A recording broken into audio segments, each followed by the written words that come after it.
विष्णु जी के चरणों में कोटि कोटि प्रणाम। श्री विष्णु पुराण प्रथम 12वां अध्याय। ध्रुव की तपस्या से प्रसन्न हुए भगवान का आविर्भाव और उससे ध्रुव पद दान। श्री पराशर जी बोलते हैं, हे मैत्रेय, यह सब सुनकर राजपुत्र ध्रुव उन ऋषियों को प्रणाम कर उस वन से चल दिया और हे द्विज, अपनों के कृत्य सामान कर यह यमुना तटवर्ती अति पवित्र मधु नामक वन में आया। आगे चलकर उन वन में मधु नामक दैत्य रहने लगा था, इसीलिए वह इस पृथ्वी तल में मधुवन नाम से विख्यात हुआ। वही मधु के पुत्र लवन नामक महाबली राक्षस को मारकर शत्रुघ्न ने मथुरा नामक पुरी बसाया। जिस मधुवन में निरंतर देव श्री हरि की सन्निधि रहती है, उसी सर्व पापहारी तीर्थ में ध्रुव ने तपस्या की। मरीचि और मुनीश्वरों ने उसे जिस प्रकार उपदेश किया था, उसने उसी प्रकार अपने हृदय में विराजमान निखिल देवेश्वर श्री विष्णु भगवान का ध्यान करना आरंभ किया। इस प्रकार है, हे विप्र, अनन्य चित्त होकर ध्यान करते रहने से उसके हृदय में सर्वभूतानार्यामी भगवान हरि सर्वतोभाव से प्रकट हुए। हे मैत्रेय, योगी ध्रुव के चित्त में भगवान विष्णु के स्थित हो जाने पर सर्वभूतों के धारण करने वाली पृथ्वी उसका भार न संभाल सकी। उसके बाएं चरण पर खड़े होने से पृथ्वी का बायां आधा भाग झुक गया और फिर दाएं चरण पर खड़े होने से दायां भाग झुक गया, और जिस समय वह पैर के अंगूठे से पृथ्वी को बीच से दबाकर खड़ा हुआ तो पर्वतों के सहित समस्त भूमंडल विचलित हो गया। महामुने, उस समय नदी, नद और समुद्र आदि सभी अत्यंत क्षुब्ध हो गए और उनके क्षोभ से देवताओं में भी बड़ी हलचल मची। हे मैत्रेय, तब याम नामक देवताओं ने अत्यंत व्याकुल हो इंद्र के साथ परामर्श कर उसके ध्यान को भंग करने का आयोजन किया। हे महामुने, इंद्र के साथ अति आतुर कुसमांड नामक उपदेवताओं ने नाना रूप धारण कर उसकी समाधि भंग करना आरंभ किया। उस समय मायाहिस ने रची हुई उसकी माता सुनीति नेत्रों में आंसू भरे उसके सामने प्रकट हुई और हे पुत्र, ऐसा कहकर करुणा युक्त वचन बोलने लगी। उसने कहा, बेटा, तू शरीर को घुलाने वाले इस भयंकर तप का आग्रह छोड़ दे। मैंने बड़ी बड़ी कामनाओं द्वारा तुझे प्राप्त किया है। अरे, मुझ अकेली अनाथ दुखिया सौत के कटु वाक्यों से छोड़ देना तुझे उचित नहीं है। बेटा, मुझ आश्रयहीन का तो तू ही सहारा है। कहाँ तो 5 वर्ष का तू और कहाँ तेरा यह अग्र अति तप।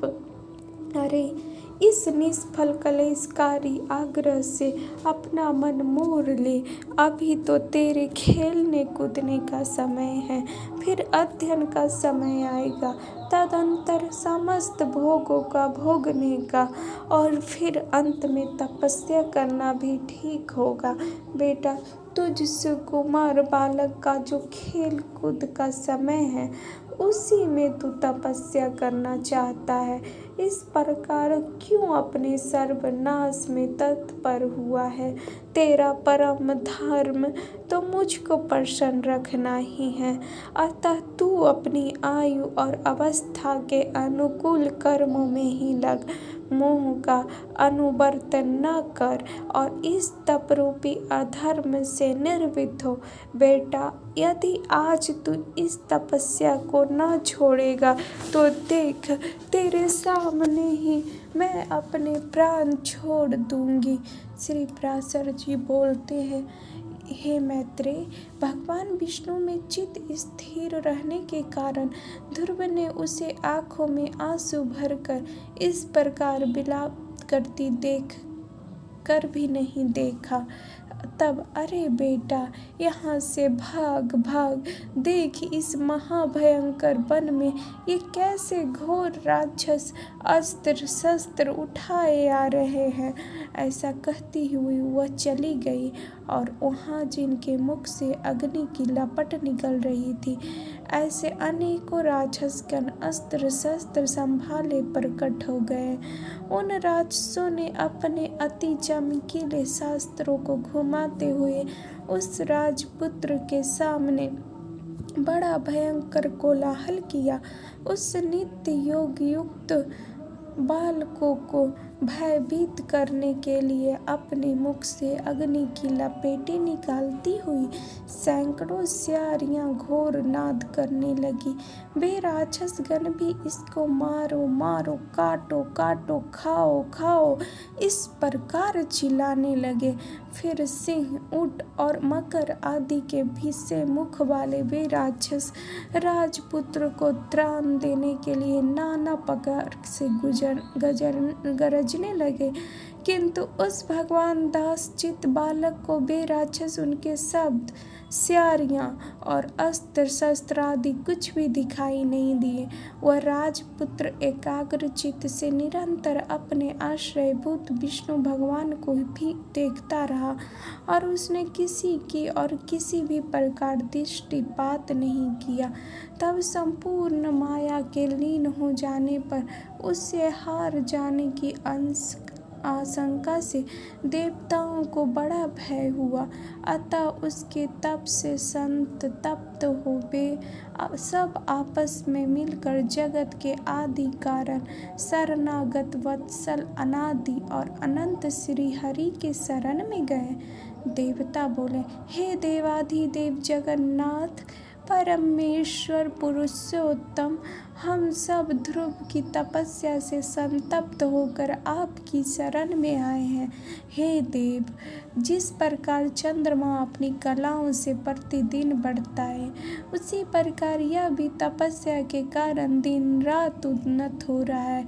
हे जनार्दन, इस उत्तानपाद के पुत्र की तपस्या से भयभीत होकर हम आपकी शरण में आए हैं। आप उसे तप से निर्वृत्त कीजिए। हम नहीं चाहते वह इंद्र तत्व चाहता है या सूर्य तत्व, अथवा उसे कुबेर, वरुण या चंद्रमा के पद की अभिलाषा है।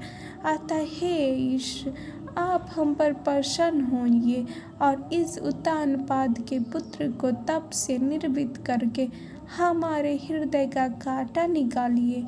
श्री भगवान बोले, हे सुरगण, उसे इंद्र, सूर्य, वरुण अथवा कुबेर आदि किसी के पद की अभिलाषा नहीं है। उसकी जो कुछ इच्छा है वह मैं सब पूर्ण करूँगा। हे देवगण, तुम निश्चिंत होकर इच्छानुसार अपने अपने स्थानों को जाओ। मैं तपस्या में लगे हुए उस बालक को निर्वृत्त करता हूँ। श्री पराशर जी बोले, देवादिदेव भगवान के ऐसा कहने पर इंद्र आदि समस्त देवगण उन्हें प्रणाम कर अपने अपने स्थानों को गए। सर्वात्मा भगवान श्री हरि ने भी ध्रुव की तपस्या से प्रसन्न हो उसके निकट चतुर्भुज रूप से जाकर इस प्रकार कहा। श्री भगवान बोले, हे उत्तानपाद के पुत्र ध्रुव, तेरी कल्याण हो। मैं तेरी तपस्या से प्रसन्न होकर तुझे वर देने के लिए प्रकट हुआ हूँ। हे सुव्रत, तू वर मांग। तूने संपूर्ण बाह्य विषयों से उपरत होकर अपने चित्त को मुझ में ही लगा दिया है। अतः मैं तुमसे अति संतुष्ट हूँ। अब तू अपनी इच्छा अनुसार श्रेष्ठ वर मांग। श्री पराशर जी बोले, देवाधिदेव भगवान के ऐसे वचन सुनकर बालक ध्रुव ने आंखें खोली और अपनी ध्यानावस्था में देखे हुए भगवान श्री हरि को साक्षात अपने सम्मुख खड़े देखा। श्री अच्युत को किरीट तथा शंख चक्र गदा सारणी धनुष और खड्ग धारण किए देख उसने पृथ्वी पर सिर रखकर प्रणाम किया और सहसा रोमांचित तथा परम भयभीत होकर उसने देव देव की स्तुति करने की इच्छा की। किंतु इनकी स्तुति के लिए मैं क्या कहूँ, क्या कहने से इनका स्तवन हो सकता है, यह न जानने के कारण वह चित्त में व्याकुल हो गया और अंत में उसने उन देवकी की शरण ही ली। ध्रुव ने कहा, भगवान, आप यदि मेरी तपस्या से संतुष्ट हैं तो मैं आपकी स्तुति करना चाहता हूँ। आप मुझे यही वर दीजिए जिससे मैं स्तुति कर सकूं। हे देव, जिनकी गति ब्रह्मा आदि वैज्ञजन भी नहीं जानते, उन्हीं आपका मैं बालक कैसे स्मरण कर सकता हूँ। किंतु हे प्रभो, परम प्रभो, आपकी भक्ति से दर्भिभूत हुआ मेरा चित्त आपके चरणों की स्तुति करने में प्रवृत्त हो रहा है, अतः आप इसे उसके लिए बुद्धि प्रदान कीजिए। श्री पराशर जी बोले, हे द्विजवर्य, तब जगतपति श्री गोविंद ने अपने समान हाथ जोड़े खड़े हुए उस उत्तानपाद के पुत्र को अपने शंख के अंत वेदांत में भाग से छू दिया। तब तो एक क्षण में ही वह राजकुमार प्रसन्न मुख से अति विनीत सर्वभूतिष्ठान श्री अच्युत की स्तुति करने लगा। ध्रुव बोले, पृथ्वी, जल, अग्नि, वायु, आकाश, मन, बुद्धि, अहंकार और मूल प्रकृति, ये सब जिनके रूप हैं, उन भगवान को मैं नमस्कार करता हूँ और अति शुद्ध, सूक्ष्म, सर्वव्यापक और प्रधान से भी परे हैं। वह पुरुष जिनका रूप है, उन गुण भोक्ता परम पुरुष को मैं नमस्कार करता हूँ। हे परमेश्वर, पृथ्वी आदि समस्त भूत गंधादि उनके गुण, बुद्धि आदि अंतःकरण, चतुष्टय तथा प्रधान और पुरुष से भी परे जो सनातन पुरुष हैं, उन आप निखिल ब्रह्मांड नायक के ब्रह्मभूत शुद्ध स्वरूप आत्मा की शरण में हूँ। हे सर्वात्मन, हे योगियों के चिंतनीय, व्यापक और वर्धनशील होने के कारण आपका जो ब्रह्म नामक स्वरूप है, उस विकार रहित रूप को मैं नमस्कार करता हूँ। हे प्रभु, आप हजारों मस्तकों वाले, हजारों नेत्रों वाले और हजारों चरणों वाले परम पुरुष हैं। आप सर्वत्र व्याप्त हैं और पृथ्वी आदि आवरणों के सहित संपूर्ण ब्रह्मांड को व्याप्त कर 10 गुना महाप्राण से स्थित है। हे पुरुषोत्तम, भूत तथा भविष्यत जो कुछ पदार्थ है, वे सब आप ही हैं तथा विराट, स्वराट, सम्राट और अधिपुरुष आदि भी सब आप ही से उत्पन्न हुए हैं। वे ही आप इस पृथ्वी के नीचे, ऊपर और इधर उधर सब ओर बढ़े हुए हैं। यह संपूर्ण जगत आप ही से उत्पन्न हुआ है तथा आप ही से भूत और भविष्यत हुए हैं। यह संपूर्ण जगत आपके रूप ब्रह्मांड के अंतर्गत है। फिर आपके अंतर्गत होने की तो बात ही क्या है, जिसमें सभी पुरोडाशा को हवन होता है। वह यज्ञ, पृषदाज्य तथा 2 प्रकार के पशु आप ही से उत्पन्न हुए हैं। आप ही से ऋक्, साम और गायत्री आदि छंद प्रकट हुए हैं। आप ही से यजुर्वेद का प्रादुर्भाव हुआ है और आप ही से अश्व तथा एक और दांत वाले महिष और जीव उत्पन्न हुए हैं। आप ही से गौओं, बकरियों, भेड़ों और मृगों की उत्पत्ति हुई है। आप ही के मुख से ब्राह्मण, बाहुओं से क्षत्रिय, जंघाओं से वैश्य और चरणों से शूद्र प्रकट हुए हैं तथा आप ही के नेत्रों से सूर्य, प्राण से वायु, मन चंद्रमा, भीतरी छिद्र, नासारंध्र से प्राण, मुख से अग्नि, नाभि से आकाश, सिर से स्वर्ग, क्षोत्र दशाओं और चरणों से पृथ्वी आदि उत्पन्न हुए। हे इस प्रकार हे प्रभु, यह संपूर्ण जगत आप ही से प्रकट हुआ है। जिस प्रकार नन्हे से बीज में बड़ा भारी वृक्ष रहता है, उसी प्रकार प्रलय काल में यह संपूर्ण जगत बीज स्वरूप आप ही में लीन रहता है। जिस प्रकार बीज से अंकुर रूप में प्रकट हुआ वट वृक्ष बढ़कर अत्यंत विस्तार वाला हो जाता है, ठीक उसी प्रकार सृष्टि काल में यह जगत आप ही से प्रकट होकर फैल जाता है। हे ईश्वर, जिस प्रकार केले का पौधा छिलके और पत्तों से अलग दिखाई नहीं देती, उसी प्रकार जगत से आप पृथक नहीं हैं और आप ही में स्थित देखा जाता है। सबके आधारभूत आपके निरंतर अध्यायित करने वाली और संधनी विच्छेद रहित संबित विद्या शक्ति अभिन्न रूप से रहती है। आप में आह्लाद या ताप देने वाली अथवा उभय मिश्रा कोई भी संबित नहीं है, क्योंकि आप निर्गुण हैं। आप पृथक रूप और कारण दृष्टि से एक रूप हैं। आप ही भूत सूक्ष्म हैं और आप ही नाना जीव रूप हैं। हे भूतांतरात्मन, ऐसे मैं आपको नमस्कार करता हूँ।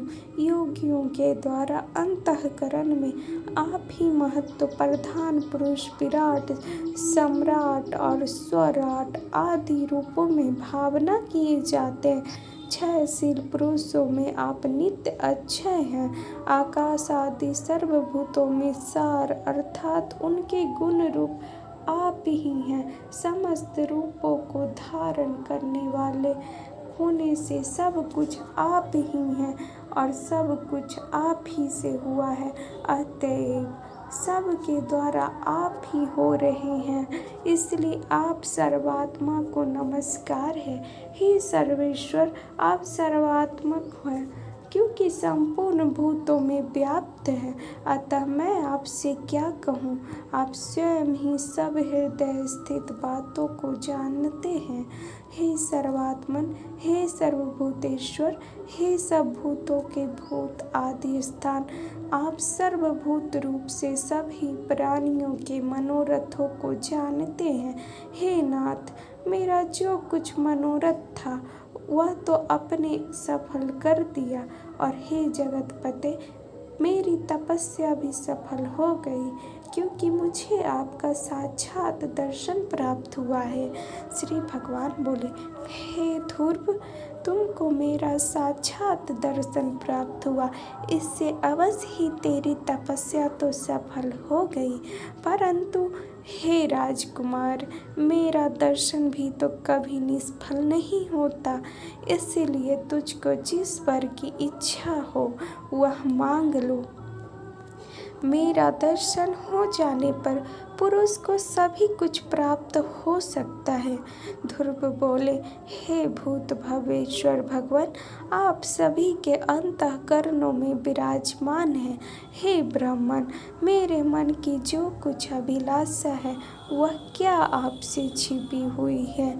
तो भी हे देवेश्वर, मैं दुर्विनीत जिस अति दुर्लभ वस्तु की हृदय से इच्छा करता हूँ, उसे आपकी आज्ञा अनुसार आपके प्रति निवेदन करूँगा।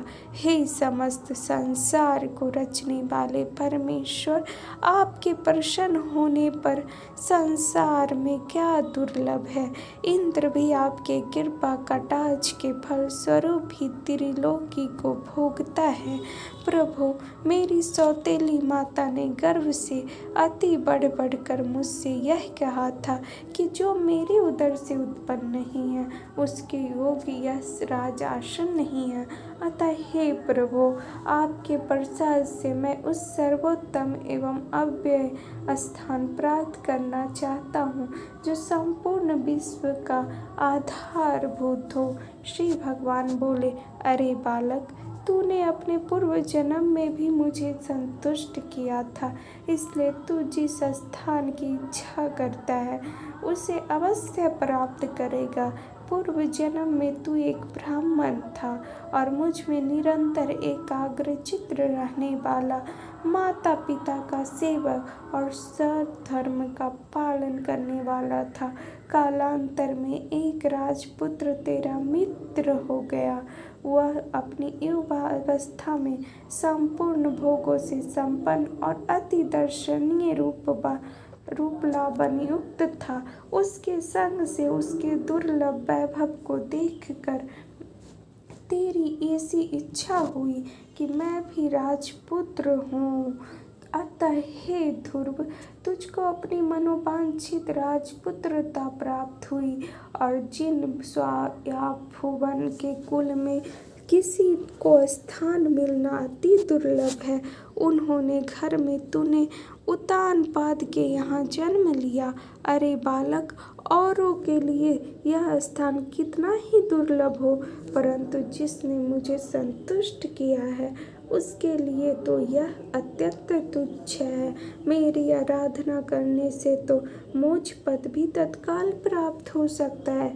फिर जिसका चित्त निरंतर मुझ में ही लगा हुआ है उसके लिए स्वर्ग आदि लोगों का तो कहना ही क्या है। हे ध्रुव, मेरी कृपा से तू निसंदेह उस स्थान में जो त्रिलोकी में सबसे उत्कृष्ट है, संपूर्ण ग्रह और तारा मंडल का आश्रय बनेगा। हे ध्रुव, मैं तुझे वह ध्रुव निश्चल स्थान देता हूँ जो सूर्य, चंद्र, मंगल, बुध, बृहस्पति, शुक्र और शनि आदि ग्रहों, सभी नक्षत्रों, सप्त ऋषियों और संपूर्ण विमानचारी देवगणों से ऊपर है। देवताओं में कोई तो केवल 4 युग तक और कोई एक मनवंतर तक ही रहते, किंतु तुझे मैं एक कल्प तक की स्थिति देता हूँ। तेरी माता सुनीति भी अति स्वच्छ तारा रूप से उतने ही समय तक मेरे पास विमान पर निवास करेगी, और जो लोग समाहित चित्त में सायं काल और प्रातः काल के समय तेरा गुण कीर्तन करेंगे उनको महान पुण्य होगा। श्री पराशर जी बोले, हे महामते, इस प्रकार पूर्व काल में जगतपति देवाधिदेव भगवान जनार्दन के पर से पाकर ध्रुव उस अत्युत्तम स्थान में स्थिर हुए। हे मुनि, अपने माता पिता की धर्म पूर्वक सेवा करने से तथा द्वादशाक्षर मंत्र के महात्म्य और तप के प्रभाव से उनके मान, वैभव एवं प्रभाव की वृद्धि देखकर देव और असुरों के आचार्य शुक्रदेव ने ये श्लोक कहे हैं। अहो, इस ध्रुव का तप कैसा प्रभाव है, अहो इसकी तपस्या कैसा अद्भुत फल है, जो इस ध्रुव को ही आगे रखकर सप्त ऋषिगण स्थित हो रहे हैं। इसकी यह सुनीति नामावली माता भी अवश्य ही सत्य और हितकर वचन बोलने वाली है। संसार में ऐसा कौन है जो इसकी महिमा वर्णन कर सके, जिसने अपनी कोख में उस ध्रुव का धारण करके त्रिलोकी का आश्रयभूत अति उत्तम स्थान प्राप्त कर लिया, जो भविष्य में भी स्थिर रहने वाला है। जो व्यक्ति ध्रुव के इस दिव्यलोक के प्राप्ति के प्रसंग का कीर्तन करता है वह सब पापों से मुक्त होकर स्वर्ग लोक में पूजित होता है। वह स्वर्ग में रहे अथवा पृथ्वी में कभी अपने स्थान से च्युत नहीं होता तथा समस्त सुमंगलों से भरपूर रहकर बहुत काल तक जीवित रहता है। इति विष्णु पुराणे प्रथम अंशे द्वितीयोऽध्याय। यह विष्णु पुराण प्रथम अंश का 12वां अध्याय था।